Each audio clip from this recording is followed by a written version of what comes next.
Et allez, on est lancé sur la partie dynamique de l'E7, cette Yamaha R7. Bien évidemment, la première chose dont on va se parler, c'est le scotch. Ah, oh, nananana, c'est juste que j'ai total forget le scotch. Répète, j'ai total forget. Faire encore un trait en dessous, parce que c'est rigolo, ouais. Bonjour à toutes et à tous, et bienvenue dans un nouvel épisode de Quick Shifter. Vous savez, être bon dans une catégorie, c'est pas évident. Apporter du renouveau dans cette catégorie, ça peut souvent être un challenge assez difficile à surmonter. Mais pour créer une nouvelle catégorie, il faut du courage, du savoir-faire et la confiance absolue dans la moto qu'on va lancer. Ces obstacles ne semblent pas avoir effrayé Yamaha, et voici qu'il nous présente la toute première sportive exclusive A2 de l'histoire, la Yamaha R7.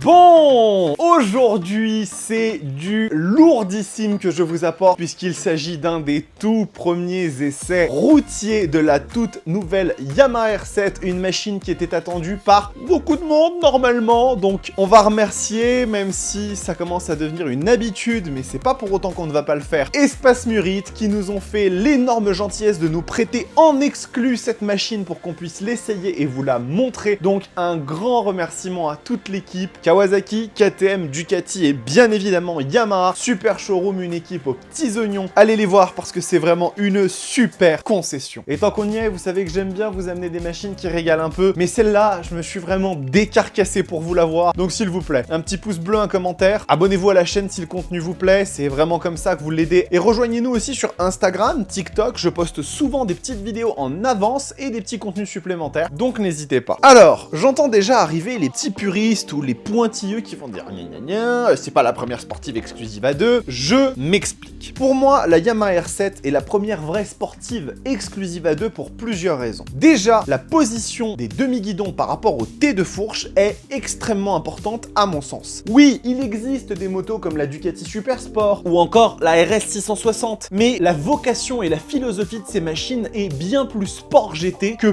pure sportive. Si vous regardez ici, vous avez des demi-guidons qui sont ultra bas, comme vous les retrouveriez sur une Yamaha R1 ou une Ducati Panigale par exemple. Et ça fait pour moi toute la différence et change complètement l'ADN de cette machine par rapport à celle que je vous ai citée précédemment. Alors, bien évidemment, vous pourrez me citer la MV Agusta F3 675 qui est compatible A2. Mais déjà, la machine n'est plus au catalogue de MV Agusta, sur leur site, elle est introuvable. Si vous la trouvez, vous me dites, hein, moi j'ai pas réussi. Et en plus de ça, il y a deux choses qui me chagrinent. La première, c'est le prix. La F3 675 se négocie quand même à plus de 15 000 €, donc même si en soi, c'est pas une justification. Mais surtout, le moteur de la F3 675 n'est pas un moteur prévu pour le A2 à la base. Elle fait 128 chevaux, donc elle doit être dégonflée à 95, ce qui fait quand même une sacrée claque, et après encore amputée de la moitié de ses bourrins pour pouvoir fonctionner correctement. Et je vous le rappelle, les MV Agusta sont des machines qui ont tendance à travailler dans les tours, donc ça risque quand même de sacrément amputer au caractère de la moto. Alors que pour le coup, cette bécane-là, eh bien, elle a un moteur qu'on connaît tout à fait, puisqu'il s'agit ni plus ni moins que du CP2 de la MT-07. Et oui, en effet, Yamaha a décidé d'équiper sa sportive mid-size de ni plus ni moins que le moteur du roadster le plus vendu en France. Alors oui, il y a eu quand même quelques petites modifications dont on parlera dans le tour statique, et donc on a globalement ici un moteur qui est tout à fait compatible pour le A2 et qui va faire rêver, je le sais, j'en mettrai ma main à couper, pas celle qui sert à accélérer par contre quand même, toute une génération de motards. Mais du coup, c'est une nouvelle moto cette Yamaha R7, alors est-ce qu'elle a une histoire? Eh bien oui, en effet, vous le savez, j'aime bien les petits points historiques.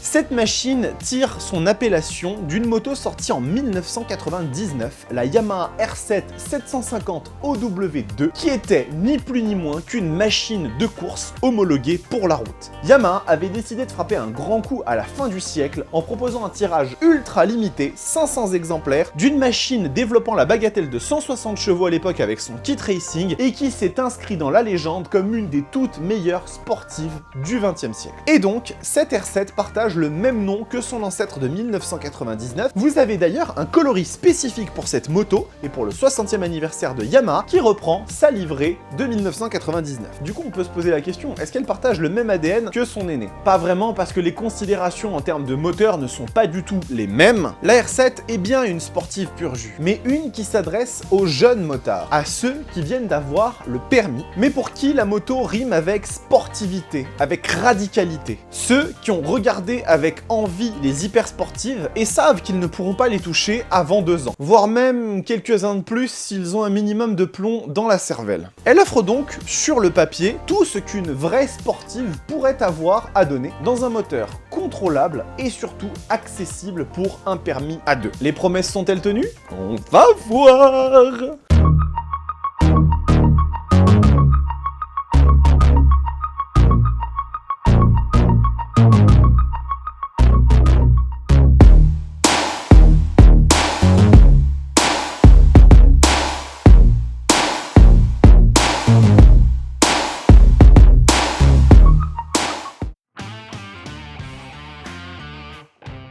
Et allez, on est parti pour le tour statique de cette Yamaha R7, une belle exclusivité qu'on a et bien évidemment la première chose qui saute immédiatement aux yeux, je sais pas pour vous mais moi en tout cas ça me semble assez évident, c'est que cette machine elle est absolument magnifique. Vraiment je trouve que dans la catégorie des motos A2, il y en a peu qui peuvent vraiment s'asseoir à sa table. Regardez-moi ça, mais on dirait vraiment une hyper sport en vrai, hein. Il y a quelques éléments qui le trahissent comme la taille du bras oscillant et d'autres petits détails, mais vraiment quand on la regarde comme ça, on se dit que cette machine, elle est vraiment issue d'une autre catégorie. On a déjà cette peinture ultra valorisante hein, qui existe aussi en version 60e anniversaire, mais franchement ce bleu il est magnifique, ces petites entrées d'air qui font penser bien évidemment à la R1, la boucle arrière qui est vraiment super jolie, on a vraiment ici quelque chose d'ultra premium je trouve. Bien évidemment cette machine est dérivée de la MT-07, donc elle va reprendre certains éléments comme le bras oscillant notamment ou encore le petit échappement, et il y en a certains qui sont similaires mais quand même un petit peu différents, et on va commencer bien évidemment par le moteur, donc ce CP2, c'est donc toujours ce bicylindre en ligne qui développe 73 chevaux et 6,8 mètres-kg de couple. On est ici dans cette version à 47,5 en A2 et on a eu quelques petites modifications notamment au niveau de l'injection et des conduits d'admission qui ont été modifiés. La transmission a été raccourcie pour donner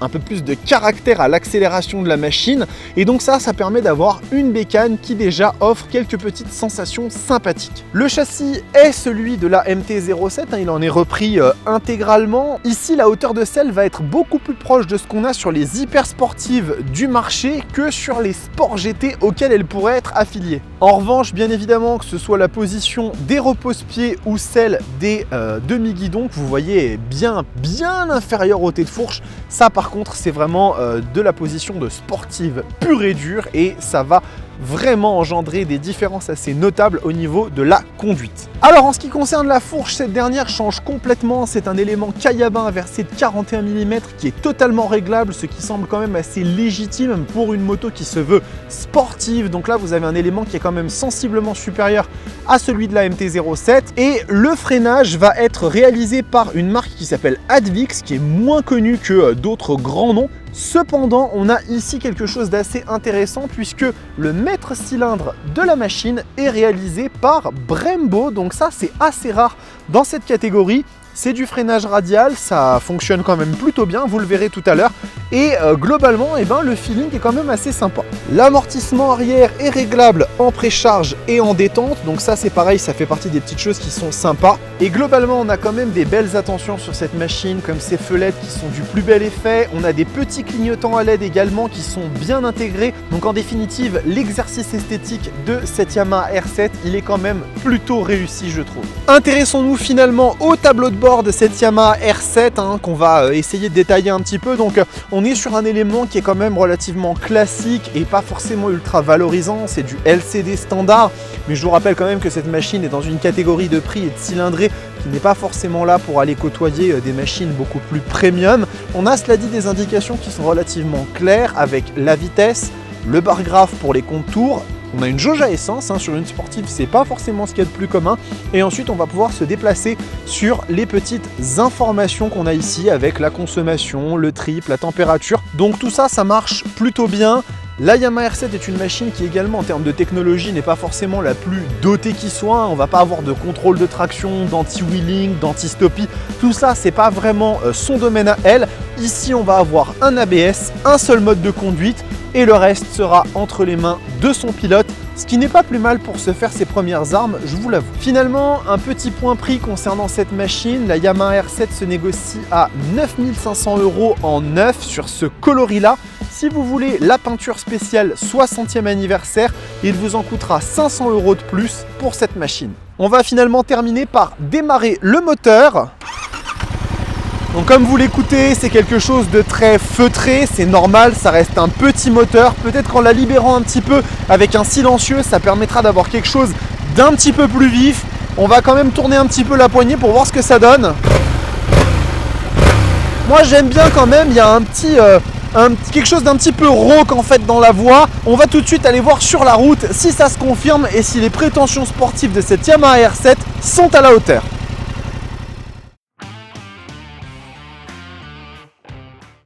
Ça y est, on y est sur la partie dynamique de l'essai de cette Yamaha R7. On va bien évidemment commencer par la partie ville et les aspects pratiques parce qu'il faut en discuter quand même.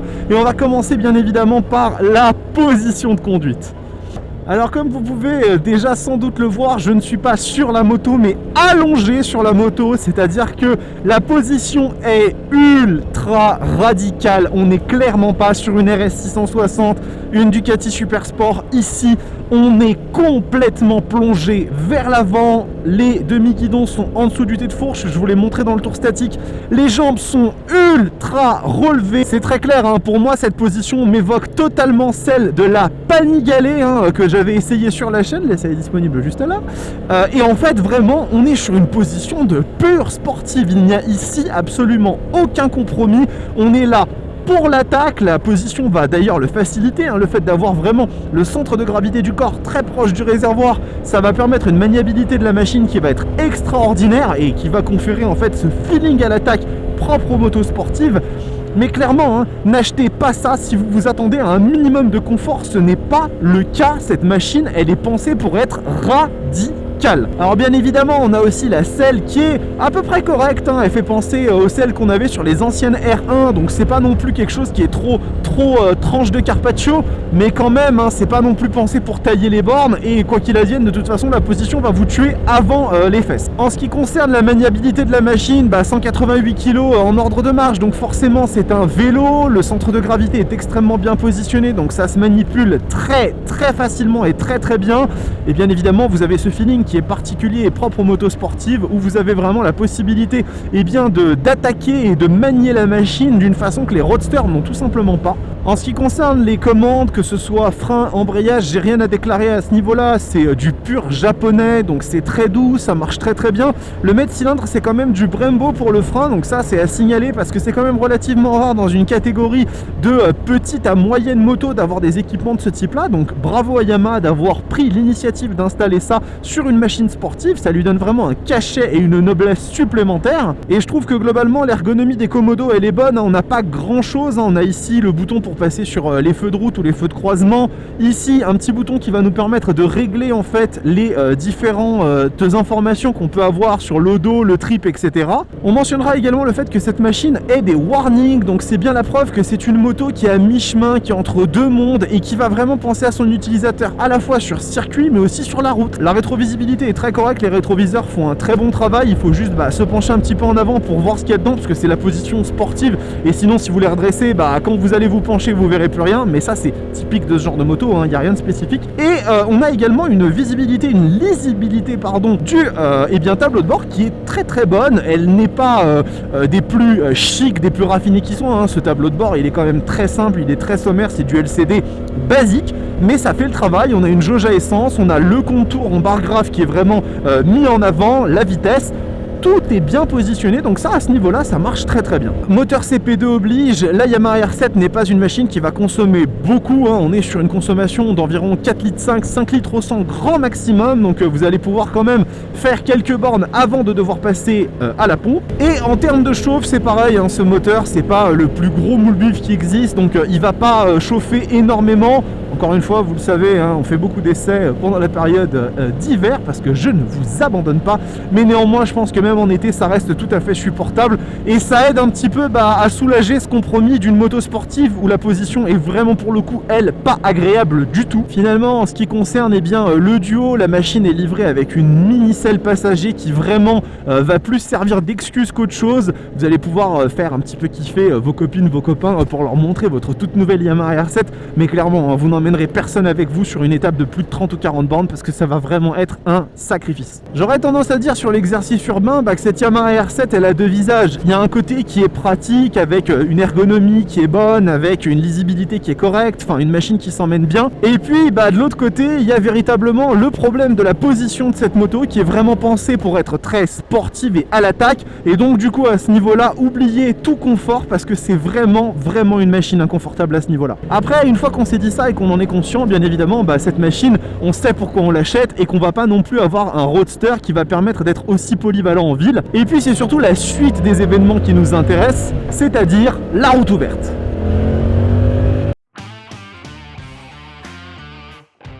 Allez, on passe maintenant à la partie route ouverte de l'essai de cette Yamaha R7. Comme vous avez pu le voir, je suis à la vallée de Chevreuse. On va tester un petit peu ce moteur CP2 dans les bielles, hein, finalement, qui est le même que celui de la Yamaha MT-07 dans une version très légèrement remaniée, comme vous l'avez vu dans le tour statique. On a notamment une admission et une transmission qui ont été un petit peu retravaillées. Finalement, ce qui est intéressant, c'est aussi de se dire que cette machine actuellement, elle est bridée en A2, donc vous allez exactement avoir le ressenti que vous aurez si vous achetez cette machine en tant que jeune permis. Et donc je vous propose bien évidemment de voir ce que ce petit moteur a dans les bielles. Allez, c'est parti. Et c'est pas si mal que ça quand même, hein. On a une machine qui a un petit peu de répondant quand même. Pour un moteur A2, c'est pas mal du tout. Elle prend des tours avec vivacité. Alors bien évidemment on va sentir une limitation assez rapidement, arriver à 7-8 000 tours minute parce que le bridage intervient. Mais en dessous de ça, clairement vous avez quelque chose qui est assez sympathique. Bon, le seul bémol que j'émettrais, c'est un petit peu la sonorité du moteur qui d'origine elle est assez absente. Ça c'est vraiment un petit peu dommage. Après, à la question, est-ce que ce sera suffisant pour être à la hauteur des prétentions sportives de cette moto? Non, bien évidemment que non, hein. C'est pas un moteur d'hyper sport, vous n'allez pas vous satelliser avec ce genre de machine. Et donc ça crée un peu une dissension justement entre le châssis et la position de conduite et effectivement ce moteur qui est un petit peu en dessous, hein. Il faut dire ce qui est.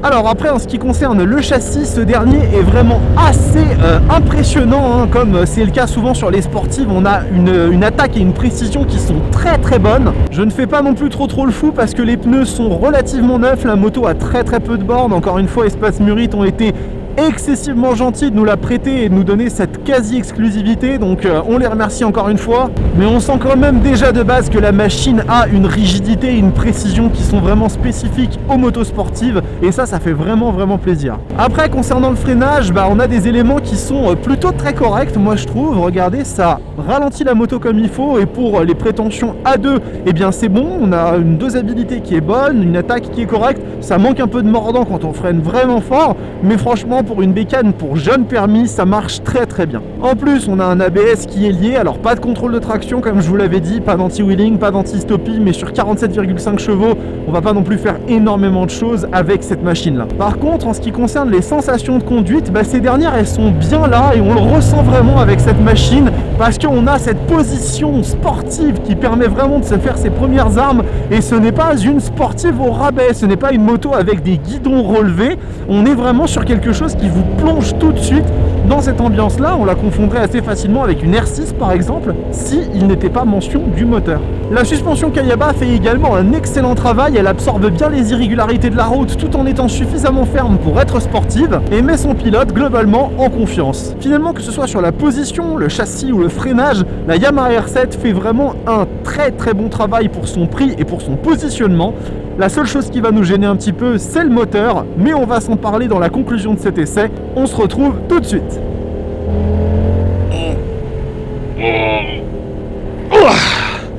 envahissant ces tours dynamiques. Je veux m'exprimer.